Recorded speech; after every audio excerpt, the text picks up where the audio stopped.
ಎಲ್ಲರಿಗೂ ನಮಸ್ಕಾರ ಸ್ನೇಹಿತರೆ. ಲೋಕಿ ಸಂಚಾರಿ ಯೂಟ್ಯೂಬ್ ಚಾನಲ್ಗೆ ಸ್ವಾಗತ. ನಮ್ಮ ಚಾನಲ್ ಯಾರು ಸಬ್ಸ್ಕ್ರೈಬ್ ಆಗಿಲ್ಲ ಬೇಗ ಸಬ್ಸ್ಕ್ರೈಬ್ ಆಗಿ ನಾವು ಹಾಕೋ ಎಲ್ಲ ವಿಡಿಯೋನ ನೋಡಿ ಸಪೋರ್ಟ್ ಮಾಡಿ. ನಾನು ಇವತ್ತು ತೆರಕ್ನಾಬಿಯಲ್ಲಿದ್ದೀನಿ. ನಮ್ಮ ಚಾಮರಾಜನಗರದಿಂದ ಒಂದು 22 ಕಿಲೋಮೀಟ್ರು ತೆರಕ್ನಾಬಿ. ಅಲ್ಲಿ ರಥೋತ್ಸವ ನಡೀತಿದೆ. ಬ್ರಹ್ಮ ರಥೋತ್ಸವ, 16ನೇ ಬ್ರಹ್ಮ ರಥೋತ್ಸವ. ಸ್ನೇಹಿತರೆ, ತುಂಬ ಜನ, ಸಾವಿರಾರು ಜನ ಸೇರಿ ಆಚರಿಸುವಂಥ ರಥೋತ್ಸವ ನೋಡಿ. ಈಗಾಗಲೇ ರಥೋತ್ಸವಕ್ಕೆ ಸಾವಿರಾರು ಜನ ಸೇರಿದ್ದಾರೆ. ಪೂಜಾ ಪುನಸ್ಕಾರಗಳು ಎಲ್ಲ ಮುಗಿದು ನೋಡಿ. ಈಗ ರಥದ ಹಗ್ಗವನ್ನು ಜನಗಳಿಗೆ ಕೊಟ್ಟಿದ್ದಾರೆ. ಇನ್ನೇನು ರಥವನ್ನು ಎಳೆದು ರಥದ ಬೀದಿಯಲ್ಲಿ ಮೆರವಣಿಗೆ ಹೊರಡುವಂತಹ ಸಮಯ. ರಥವನ್ನು ಎಳೆಯೋಕ್ಕೆ ಜನಗಳೆಲ್ಲ ಉತ್ಸಾಹದಿಂದ ಕಾಯ್ತಾ ಇದ್ದಾರೆ. ಭಕ್ತಿಪೂರ್ವಕವಾಗಿ ಎಲ್ಲರೂ ಕೈ ಮುಗಿದು ರಥದ ಹಗ್ಗವನ್ನು ಹಿಡಿದು ಈಗ ರಥವನ್ನು ಎಳೆಯೋಕ್ಕೆ ಸಿದ್ಧರಾಗಿದ್ದಾರೆ. ಈಗ ರಥದ ಬೀದಿಯಲ್ಲಿ ಮೆರವಣಿಗೆ ಹೋಗಿ ಮತ್ತೆ ತಂದು ದೇವಸ್ಥಾನದ ಹತ್ರ ನಿಲ್ಲಿಸುವಂಥದ್ದು. ಸ್ನೇಹಿತರೆ, ಈ ಹಳ್ಳಿಗಳು ಹಬ್ಬಗಳು ಅಂತಂದರೆ ಸಡಗರ, ಸಂಭ್ರಮ. ಸಾವಿರಾರು ಜನ ಬಂದು ಭಾಗವಹಿಸ್ತಾರೆ. ಹಬ್ಬಗಳಲ್ಲಿ ಏನಂದರೆ ನೆಂಟರು ಇಷ್ಟರನ್ನೆಲ್ಲ ಕರೆದು ಅವ್ರುಗಳು ಸಹ ತಮ್ಮ ತಮ್ಮ ನೆಂಟರ ಮನೆಗಳಿಗೆ ಭೇಟಿ ಕೊಟ್ಟು ಈ ಜಾತ್ರಾ ಸಂದರ್ಭದಲ್ಲಿ ತುಂಬ ಖುಷಿ, ಸಂತೋಷ, ಉತ್ಸಾಹದಿಂದ ಹಬ್ಬಗಳನ್ನು ಆಚರಣೆ ಮಾಡ್ತಾರೆ. ಹಳ್ಳಿಗಳ ಹಬ್ಬಗಳು ಅಂದರೆ ನಿಜವಾಗ್ಲೂ ಈ ಒಂದು ಸಂತಸ, ಸಡಗರ, ಸಂಭ್ರಮ ತುಂಬ ಚೆನ್ನಾಗಿರುತ್ತೆ ನೋಡೋಕ್ಕೆ. ಈಗ ನಮ್ಮ ತೆರಕ್ನಾಬಿಯ ಬ್ರಹ್ಮ ರಥೋತ್ಸವ ಶುರು ಆಗಿದೆ. ರಥದ ಮೆರವಣಿಗೆ ಹೊರಟಿದೆ. ಬನ್ನಿ ನಾವು ಜೊತೆಯಲ್ಲೇ ಸಾಗೋಣ.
ಊರಿನಲ್ಲಿ ಜಾತ್ರೆ ಸಂಭ್ರಮ ಜೋರಾಗಿ ನಡೀತಿದೆ. ಹಾಗೆ ಬಂದಿರತಕ್ಕಂಥ ಜನಗಳಿಗೆ ತಂಪು ಮಾಡೋಕ್ಕೆ, ಹಾಗೆ ಅವರ ಹೊಟ್ಟೆ ತುಂಬಿಸೋಕ್ಕೆ ಪ್ರಸಾದಗಳನ್ನು ಕೊಡ್ತಾಯಿದ್ದಾರೆ. ದಾರಿ ಉದ್ದಕ್ಕೂ ಪ್ರಸಾದಗಳು ಮತ್ತು ಮಜ್ಜಿಗೆ, ಪಾನಕವನ್ನು ಕೊಡ್ತಾಯಿದ್ದಾರೆ. ಬಾತು, ಪುಳಿಯೋಗರೆ, ಮೊಸರನ್ನ, ಹಾಗೆ ಮಜ್ಜಿಗೆ, ಪಾನಕ, ತರಾವರಿ ಒಬ್ಬೊಬ್ಬರು ಒಂದೊಂಥರ ಮಾಡಿಸಿ ಕೊಡ್ತಾಯಿದ್ದಾರೆ. ಸಿಕ್ಕಾಪಟ್ಟೆ ಬಿಸಿಲಿದೆ ಸ್ನೇಹಿತರೆ. ಬಂದಿರುವಂಥ ಜನಗಳಿಗೆ ಸ್ವಲ್ಪ ಮಜ್ಜಿಗೆ, ಪಾನಕವನ್ನು ಕುಡಿದ್ರೆ ಸಮಾಧಾನ. ಅದಕ್ಕೆ ದಾರಿ ಉದ್ದಕ್ಕೂ ತುಂಬ ಜನ ಮಜ್ಜಿಗೆ, ಪಾನಕವನ್ನು ಕೊಡ್ತಾಯಿದ್ದಾರೆ. ಬಾತು, ಮೊಸರನ್ನ, ಇನ್ನಿತರೆ ತಿಂಡಿಗಳನ್ನು ಕೊಡ್ತಾಯಿದ್ದಾರೆ ನೋಡಿ. ಹಾಗೆ ಪ್ರತಿ ವರ್ಷ ನಮ್ಮ ಮಾವನ ಮನೆಯಲ್ಲೂ ಸಹ ಮಜ್ಜಿಗೆ, ಪಾನಕವನ್ನು ಕೊಡ್ತಾರೆ ನೋಡಿ. ನಮ್ಮ ಶ್ರೀಮತಿ ಅವರು ಈಗ ಮಜ್ಜಿಗೆ, ಪಾನಕಕ್ಕೆ ಪೂಜೆಯನ್ನು ಸಲ್ಲಿಸ್ತಿದ್ದಾರೆ. ಸ್ನೇಹಿತರೆ, ರಥೋತ್ಸವ ಹೊರಡ್ತಿದ್ದ ಹಾಗೆ ಪ್ರಸಾದವನ್ನು ವಿನಿಯೋಗ ಮಾಡ್ತಾ ಇರ್ತಾರೆ ಉದ್ದಕ್ಕೂ. ಈಗ ನಮ್ಮ ಶ್ರೀಮತಿಯವರು ಪೂಜೆಯನ್ನು ಸಲ್ಲಿಸ್ತಾ ಇದ್ದಾರೆ. ಈಗ ಪೂಜೆಯನ್ನು ಸಲ್ಲಿಸಿ ಇಲ್ಲೂ ಸಹ ಮಜ್ಜಿಗೆ ಮತ್ತು ಪಾನಕವನ್ನು ಬಂದಿರತಕ್ಕಂಥ ಜನಗಳಿಗೆ ಕೊಡುವಂಥ ಕಾರ್ಯಕ್ರಮ ನಡೀತಿದೆ.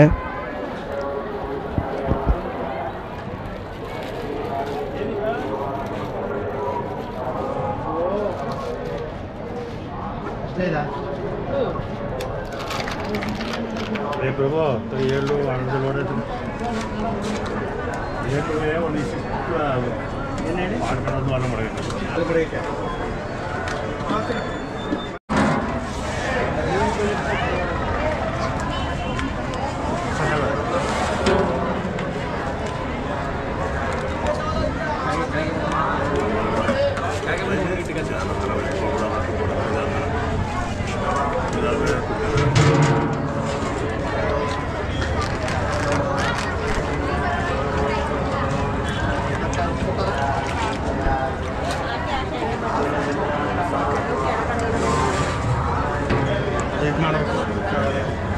ಕೊಡೋದಲ್ಲ ಅದಕ್ಕೆ ಹೋಗೋದು ಕೊಡ್ತದೆ.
ಸ್ನೇಹಿತರೆ, ನಾನೊಂದು ಸ್ವಲ್ಪ ಹೊತ್ತು ಮಜ್ಜಿಗೆ ಮತ್ತು ಪಾನಕವನ್ನು ಒಂದಷ್ಟು ಜನಕ್ಕೆ ಕೊಟ್ಟೆ. ನನ್ನ ಮಕ್ಕಳು ಗ್ಲಾಸ್ಗಳನ್ನು ಕೊಡ್ತಾಯಿದ್ದಾರೆ, ಪ್ಲಾಸ್ಟಿಕ್ ಗ್ಲಾಸ್ಗಳನ್ನು. ಹಾಗೆ ನಮ್ಮ ಶ್ರೀಮತಿಯವರು ಅವರು ಸಹ ನಾನು ಸ್ವಲ್ಪ ಹೊತ್ತು ಕೊಡ್ತೀನಿ ಅಂದ್ಬಿಟ್ಟು ಅವರು ಬಂದರು. ಅವರು ಒಂದು ಸ್ವಲ್ಪ ಹೊತ್ತು ಕೊಡಲಿ ಅಂದ್ಬಿಟ್ಟು ನಾನು ಹಾಗೆ ಜಾತ್ರೆಯ ಮುಂದೆ ಏನೇನು ವಿಶೇಷ ಇದೆ ಅನ್ನೋದನ್ನು ನಿಮಗೆ ತೋರ್ಸೋಕ್ಕೆ ಹೊರಡ್ತೀನಿ. ಸ್ನೇಹಿತರೆ, ಈ ಬಿಸಿಲಿಗೆ ಸ್ವಲ್ಪ ಮಜ್ಜಿಗೆ ಪಾನಕ ಕುಡಿದ್ರೆ ದೇಹಕ್ಕೆ ಏನೋ ಒಂಥರ ಆನಂದ, ಸಮಾಧಾನ.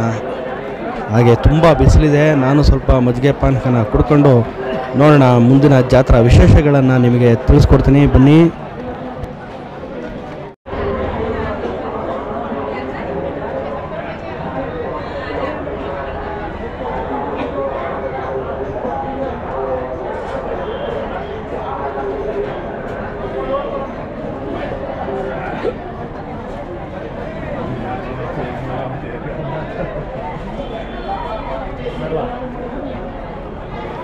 ಅಲ್ಲಿ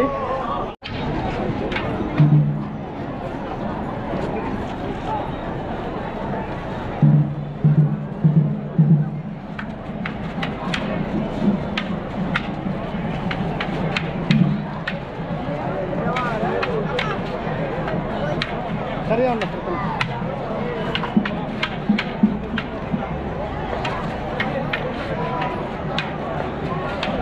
ಅಡಮೈಸಿದಕ್ಕ ತಿರ್ಸು ನೀನಿಯ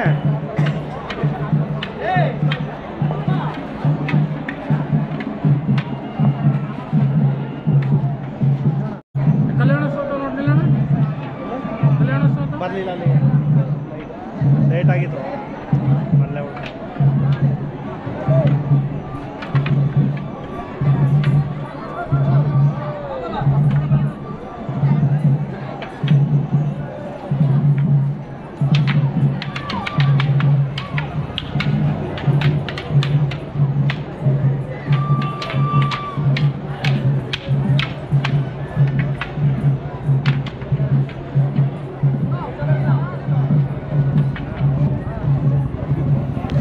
ನಮ್ಮ ಗ್ರಾಮೀಣ ಕಲೆ ದೊಣ್ಣೆ ವರ್ಷೆ.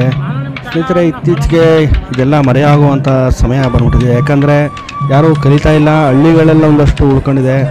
ಇದನ್ನು ಸಹ ಒಂದು ನಿಜವಾಗ್ಲೂ ಮುಂದಿನ ಪೀಳಿಗೆಗೆ ಕಲಿಬೇಕು ಇದನ್ನೆಲ್ಲ. ಯಾಕಂದರೆ ನೋಡಿ, ಹಳಬರೆಲ್ಲ ಇದನ್ನೆಲ್ಲ ಮಾಡಿಕೊಂಡು ಇವೇ ಒಂದು ಅವ್ರಿಗೆ ಎರಡೂ ಥರ ಒಂದು ಏನೋ ಒಂದು ಎಂಟರ್ಟೈನ್ಮೆಂಟ್ಗೂ ಇರ್ತಿತ್ತು. ಮತ್ತೊಂದೇನೆಂದರೆ ಅವ್ರಿಗೆ ಒಂದು ರಕ್ಷಣೆಗೆ ಅವರು ದೊಣ್ಣೆ ವರ್ಷೆಯನ್ನು ಕಲ್ತ್ಕೊಂಡು ಬರ್ತಾಯಿದ್ರು. ನೋಡಿ, ಇವೆಲ್ಲ ನೋಡಿ ಎಷ್ಟು ವಯಸ್ಸಾಗಿದೆ ಇವ್ರಿಗೆ, ಆದರೆ ಎಷ್ಟು ಚೆನ್ನಾಗಿ ಇವರು ದೊಣ್ಣೆ ವರ್ಷೆನ ಆಡ್ತಾಯಿದ್ದಾರೆ.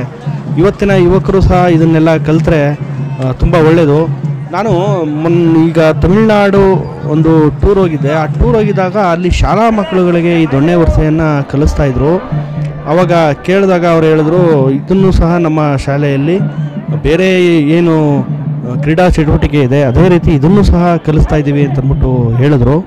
ಆದರೆ ಅದನ್ನು ವಿಡಿಯೋ ಮಾಡೋಕ್ಕೆ ನನಗೆ ಅವಕಾಶ ಸಿಗಲಿಲ್ಲ. ನೋಡಿ, ಈಗ ನಮ್ಮ ಊರುಗಳಲ್ಲೇ ಇವೆಲ್ಲ ಇದೆ.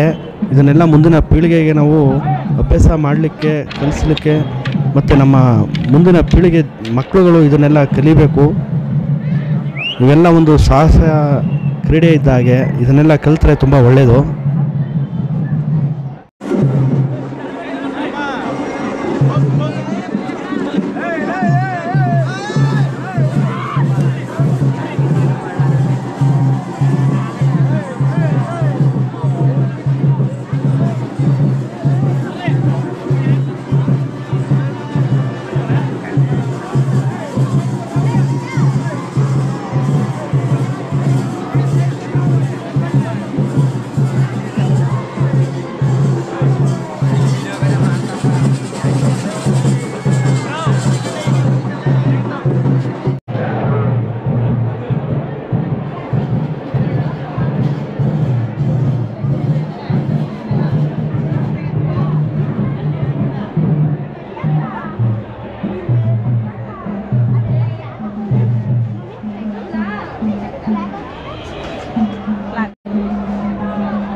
ಜಾತ್ರೆ ರಥೋತ್ಸವ ಅಂದಮೇಲೆ ಯುವಕರಿಗೆ ಖುಷಿ, ಅವ್ರದ್ದೇ ಆದಂಥ ಒಂದು ಜೋಶು, ಕುಣಿತ ಎಲ್ಲ ಇರಲೇಬೇಕಲ್ವಾ. ನೋಡಿ, ಇಲ್ಲೊಂದಷ್ಟು ಯುವಕರು ಡ್ಯಾನ್ಸ್ ಮಾಡ್ತಾಯಿದ್ದಾರೆ. ಸ್ನೇಹಿತರೆ, ಜಾತ್ರೆಗೆ ಹಿರಿಯರು, ಕಿರಿಯರು, ಮಹಿಳೆಯರು ಎಲ್ಲರೂ ಸೇರಿ ರಥವನ್ನು ಎಳೆದ್ರು. ರಥೋತ್ಸವ ತುಂಬ ಅದ್ಧೂರಿಯಾಗಿ, ತುಂಬ ಚೆನ್ನಾಗಿ ನಡ್ಕೊಂಡು ಬಂತು. ನೋಡಿ, ತುಂಬ ಮಹಿಳೆಯರು ಸಹ ರಥವನ್ನು ಎಳಿತಾ ಇದ್ದಾರೆ. ಮಕ್ಕಳು, ವಯಸ್ಸಾದವರು ಪ್ರತಿಯೊಬ್ಬರು ಸಹ ರಥವನ್ನು ಎಳಿತಾ ಇದ್ದಾರೆ. ತುಂಬ ಚೆನ್ನಾಗಿ ವ್ಯವಸ್ಥೆಯನ್ನು ಮಾಡಿದ್ದಾರೆ. ಪೊಲೀಸ್ ಸಿಬ್ಬಂದಿಗಳು ಸಹ ಸಾಕಷ್ಟು ಶ್ರಮವನ್ನು ವಹಿಸಿ ಕೆಲಸವನ್ನು ಮಾಡ್ತಾಯಿದ್ದಾರೆ.